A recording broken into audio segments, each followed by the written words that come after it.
Rest in piece, western notion है rest in piece, हमारे यहाँ कोई पीस नहीं है।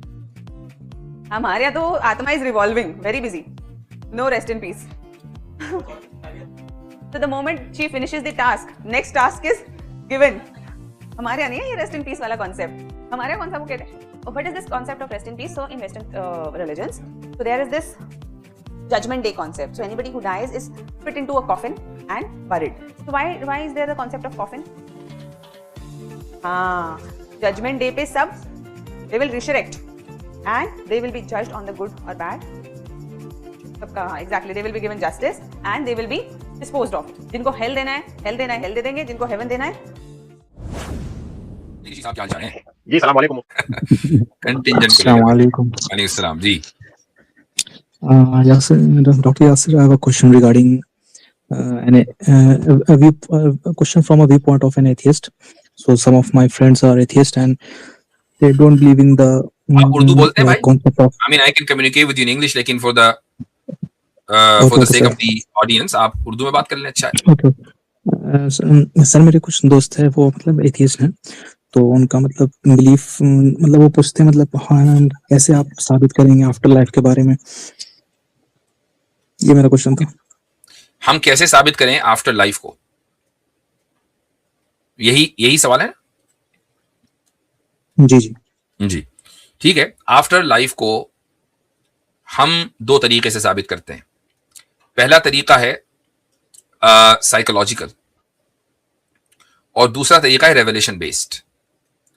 साइकोलॉजी, ह्यूमन साइकोलॉजी, या हमारा जो माइंडसेट है वो इस बात के ऊपर एग्री करता है, पूरी दुनिया में तमाम लोग इस बात पर एग्री करते हैं कि इस दुनिया में 100% जस्टिस पॉसिबल नहीं है और जस्टिस होनी चाहिए। अगर आफ्टर लाइफ नहीं होगी तो जस्टिस के जिसको सारी दुनिया सही मानती है, अच्छा मानती है, अचीव करना चाहती है, वो एक इम्पॉसिबल टू अचीव कॉन्सेप्ट बन जाएगा।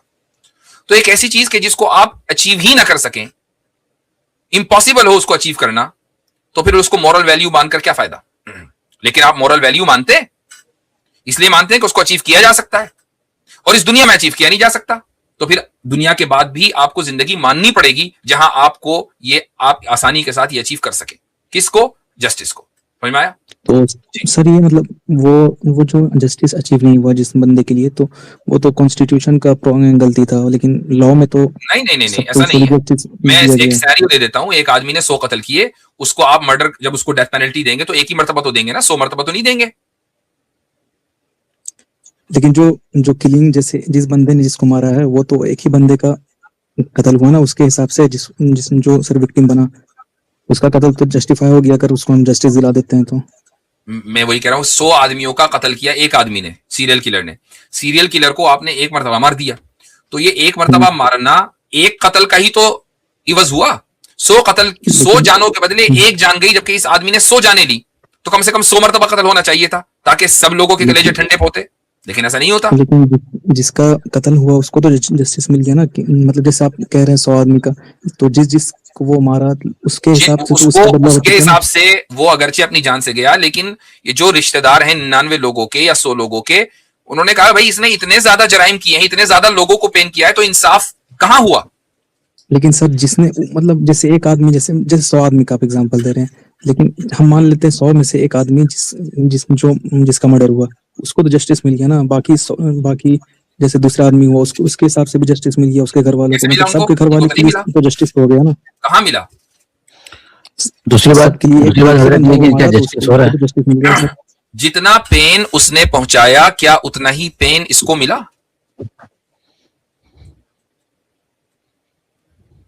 पेन तो सर मतलब जो मकसद था उसका मौत, अब नहीं, वो मकसद नहीं है।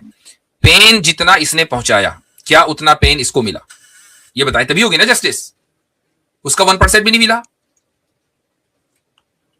दूसरी बात हजरत, अगर इसको जस्टिस मान भी रहे हैं तो सवाल ये होता है कि तो एक सिनेरियो आप दे रहे हैं, वो शख्स बचा हुआ है, ऐसे 50 हजारों लोग हैं जो खुलेआम घूम रहे हैं, वो तो इसका जवाब मतलब इसका है।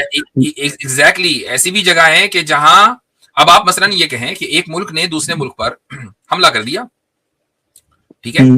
आप मसलन एक ताजा तरीन मिसाल, वेनेजुएला के सदर को उठाकर, उसकी बीवी को उठाकर जहाज में बिठाए, न्यूयॉर्क ले आए ओवरनाइट, है ना। Yes. और कहा कि भाई हम तो जस्टिस के लाए, अब केस चलेगा।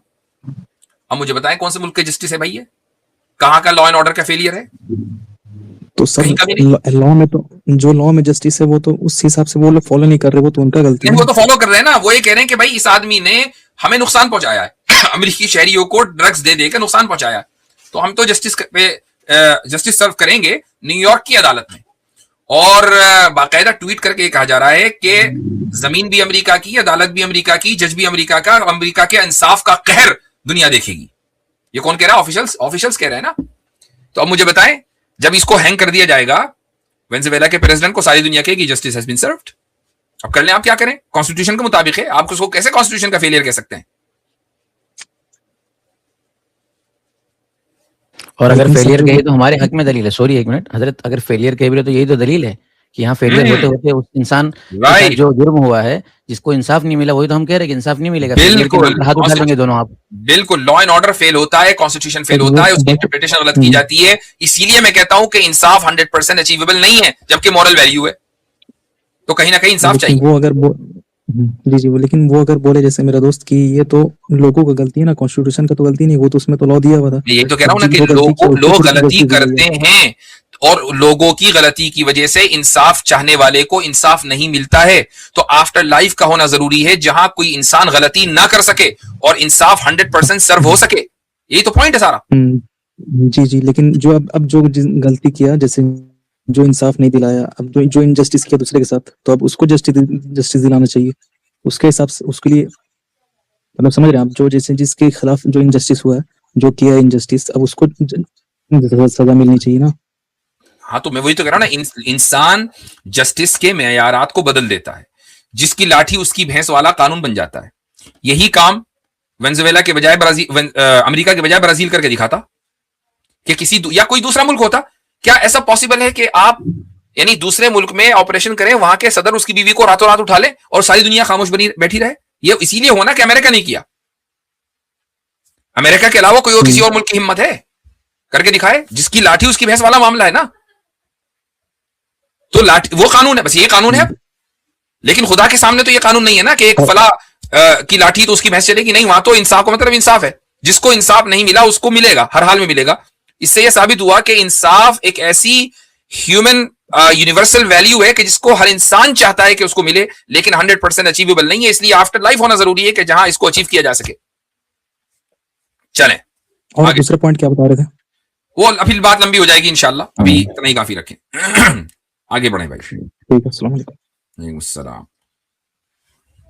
मैं आप सभी हजरात से ये गुजारिश करूंगा कि इस वीडियो को अपने जितने भी ग्रुप्स हैं उसमें शेयर करें। इसी तरीके से अगर आप लाइक करेंगे तो उससे ये होगा कि जो YouTube एल्गोरिदम है, तो आपके जो फॉलोवर्स हैं या जो आपसे लोग जुड़े हुए हैं, उन तक ये वीडियो पहुंचेगी। ये जरूरी है कि इस्लाम का जो पैगाम है मुसलमान नहीं पहुंचाएंगे तो फिर कौन पहुंचाएगा? हमारा काम है यहाँ आकर गुफ्तगू करना, आपका काम है इस गुफ्तगू को आगे पहुंचाना।